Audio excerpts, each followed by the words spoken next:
ځکه قدردانو حضرت سیدنا ابوبکر صدیق رضی الله تعالی عنہ چې کله خپل لومړنۍ سیاسي خطبه وایي، سیاسي خطبه دا ده بطور خلیفه چې کله دا مبارک خلیفه شو او د مبارک چې کوم دی د خپل ژوند آغاز وکړ، نو په هغې ژوند په آغاز کې سیدنا ابوبکر صدیق رضی الله تعالی عنہ ټوله مکمل د هغې خطبه واوره، په هغې کې نه د روټۍ ذکر شته، نه پکې د دې ذکر شته چې تاسو له به زه چې هسپتالونه تاسو له جوړوم او زه به تاسو له دا سهولت درکوم دا درکوم.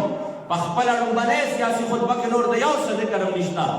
دا ذکر پکې شته دی چې قوم رښتیا وایي ګورې دروغ هلاکت دی. الصدق امانة والکذب خیانت. رښتیا وایي دروغ چې کوم دی دا هلاکت دی، په رښتیو باندې به بچ کېږئ.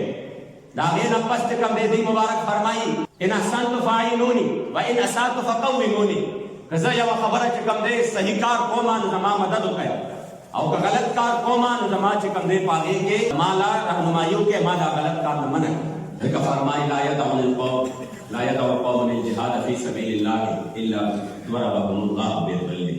دا د لومړنۍ سیاسي خطبې چې کوم دی الفاظ دي چې کوم یو قوم جهاد پرېښوده، الله کریم جل جلاله به په دې باندې ذلت مسلط کوي.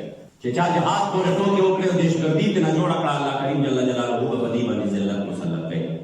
چې چا د حضور علیه السلام د دغه ټول مدني ژوند انکار وکړ، رب العزت به په دې باندې چې کوم دی ذلت مسلط کوي. چې چا د امن په نوم باندې د امن په نوم باندې د جهاد نه چې کوم دی د خلکو ذهن واړو، الله به په ذلت مسلط کوي.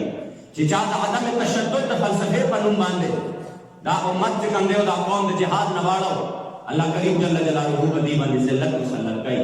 او که چا د بې سر و سامانۍ په حالت کې د جهاد علم اوچت کړو، دغه قوم بیا الله کریم جل جلاله د ذلت نه راوباسي، دې له به رب العزت بیا عروج